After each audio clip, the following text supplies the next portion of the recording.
Hello friends, आज हम आप लोगों के लिए लेकर आए हैं क्लास 9 का चैप्टर 1 और पार्ट नंबर 1।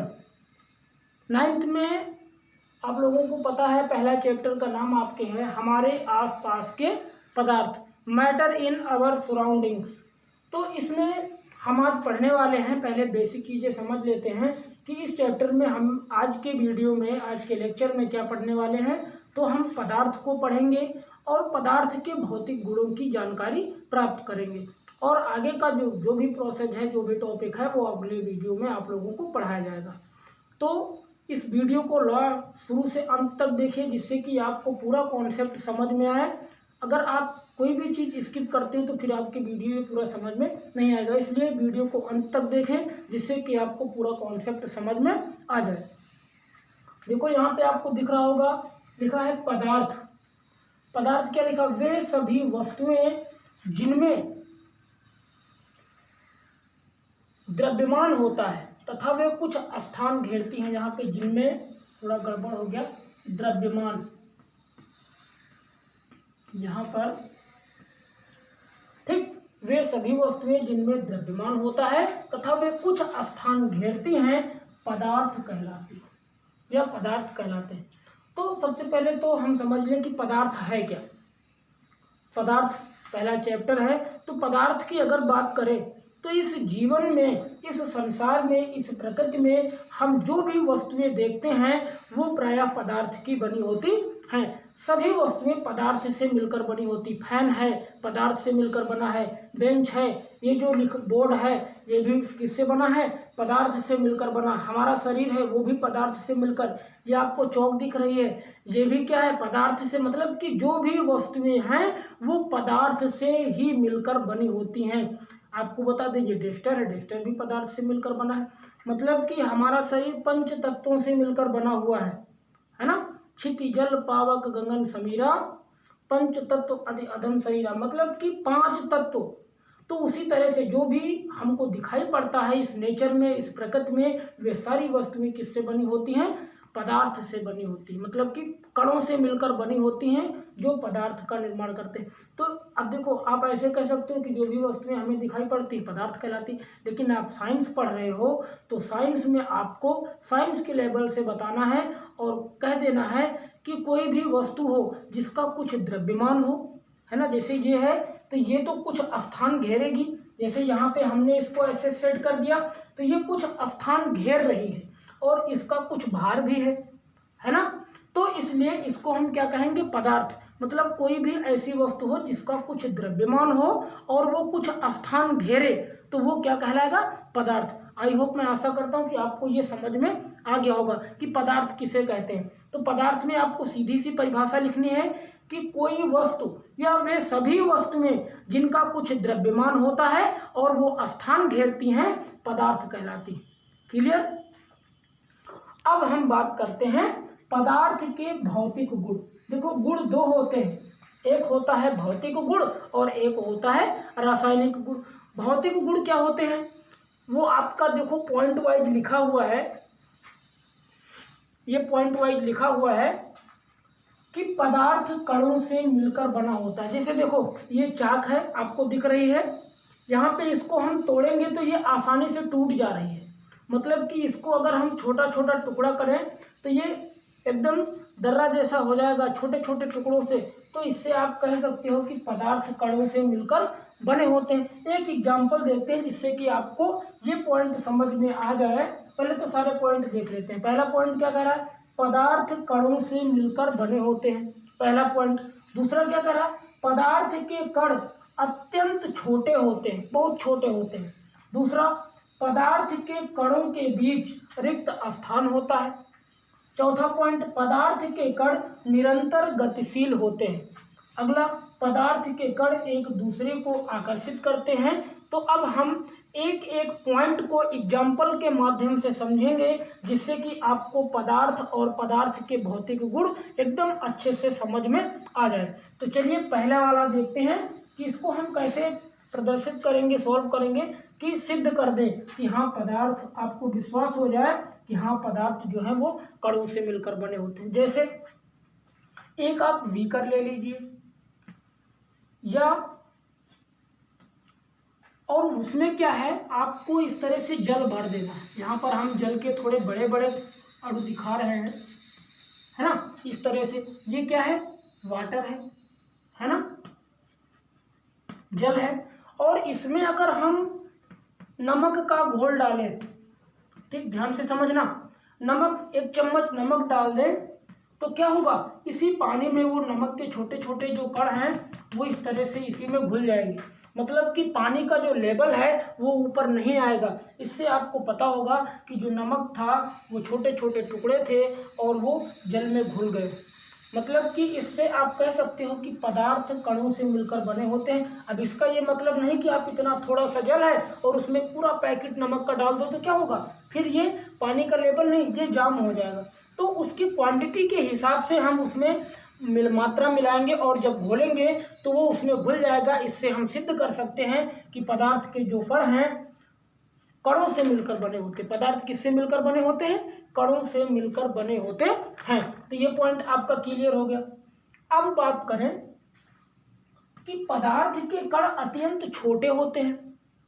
ठीक, दूसरा पॉइंट, पदार्थ के कण क्या कह रहा है, अत्यंत छोटे होते हैं। इसका हम निर्धारण कैसे करेंगे, जैसे एक एग्जाम्पल और लेते हैं। ये पहला एग्जाम्पल है, यहाँ पे हमने बता दिया कि पदार्थ, अब देखो करा कि पदार्थ के कण अत्यंत छोटे होते हैं, मतलब कि कितने छोटे हो सकते हैं वो समझना है। जैसे मान लो एक बाल्टी रखी हुई है और उसमें जल भरा हुआ है ना, इस तरह से जल भरा हुआ है। अगर हम उसमें डिटॉल डाल दें, क्या डालें, डिटॉल आता है ढक्कन में, एक ढक्कन डाल दें तो वो क्या होगा, उसमें घुल जाएगा, है ना, इसमें घुल गया। अब अगर हम अब डिटॉल नहीं लेंगे, इसमें जो डिटॉल घुला है वो डिटॉल इसमें डालेंगे, इस वाले में, तो इसमें क्या होगा, यहाँ पर भी उसकी जो स्मेल है वो आ जाएगी। मतलब कि कुछ कण उसके यहाँ पर आ जाएंगे।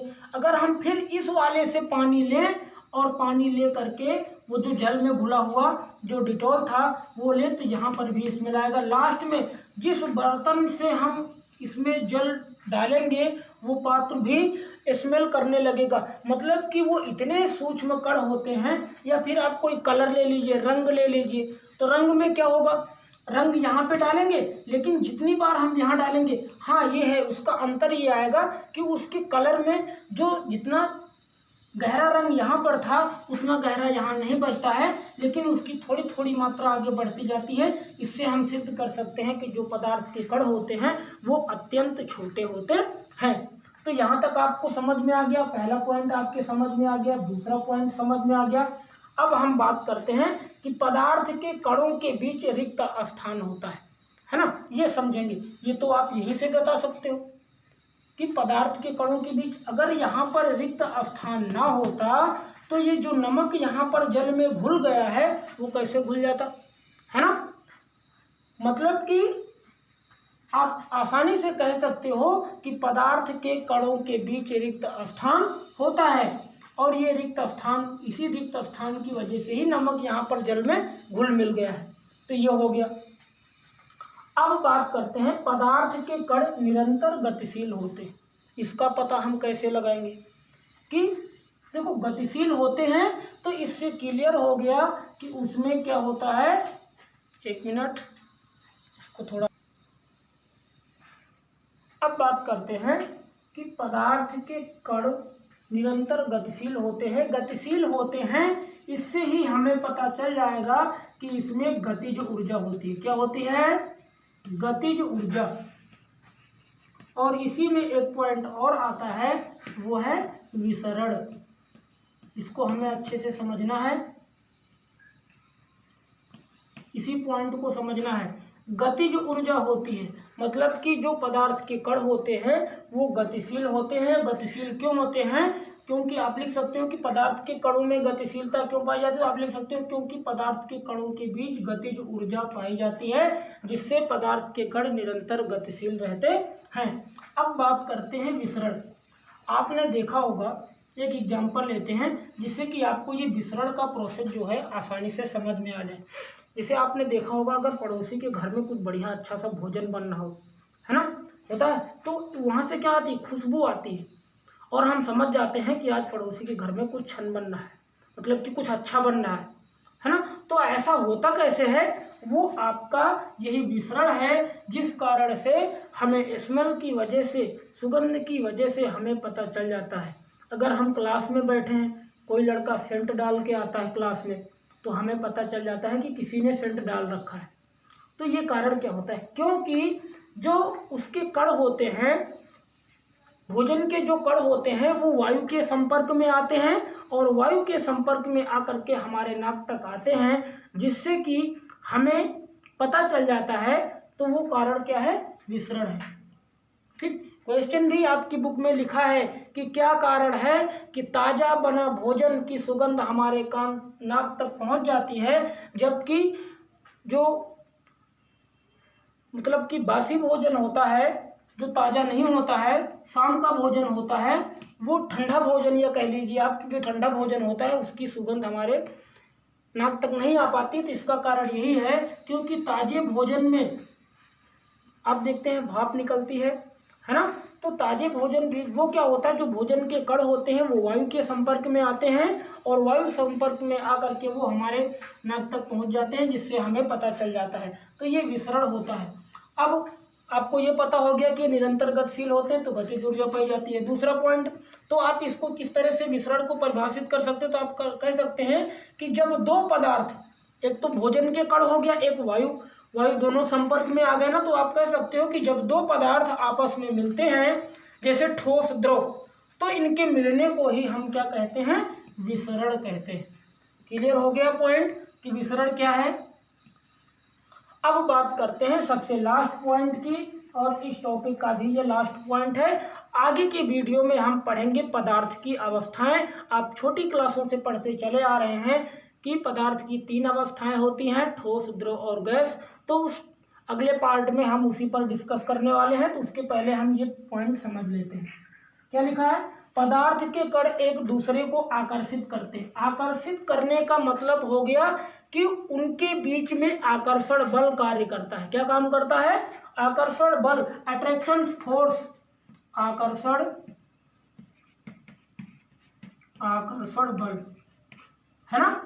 आकर्षण बल, जैसे आपने देखा होगा, जैसे हम कहें कि एक चाक है, बड़ी सी, इतनी बड़ी सी चाक है, उस पर अगर हम हाथ से मारेंगे तो वो चाक टूट जाएगी, है ना, चाक नीचे गिर जाएगी, उसके 2 टुकड़े हो जाएंगे। लेकिन अगर हम ये डेस्टर ले लें और इस पे इस तरह से हाथ मारे तो क्या डेस्टर टूटेगा, नहीं टूटेगा। तो ये क्या साबित कर रहा है, ये उदाहरण आपको क्यों दे रहा है, क्योंकि ये डेस्टर जो है, इनके जो बीच के कण है, पदार्थ कणों से मिलकर बना होता है, इनके बीच का जो कण है उसमें अट्रैक्शन फोर्स, आकर्षण बल अधिक होता है, जिस कारण से इसको हम आसानी से तोड़ नहीं सकते हैं। ये पॉइंट होता है। तो यही आपको आगे की वीडियो में समझना है कि किसमें अट्रैक्शन फोर्स, आकर्षण बल अधिक होता है और किसमें कम होता है। तो आपको पता है चाक को हम आसानी से तोड़ सकते हैं। देखो हवा है, यहाँ पर भी सब जगह विद्यमान है, वायु विद्यमान है, लेकिन वहाँ पे हम इस तरह से देखो हाथ कर रहे हैं इस तरह से, तो हवा में आसानी से हाथ ऊपर नीचे आ जा रहा है।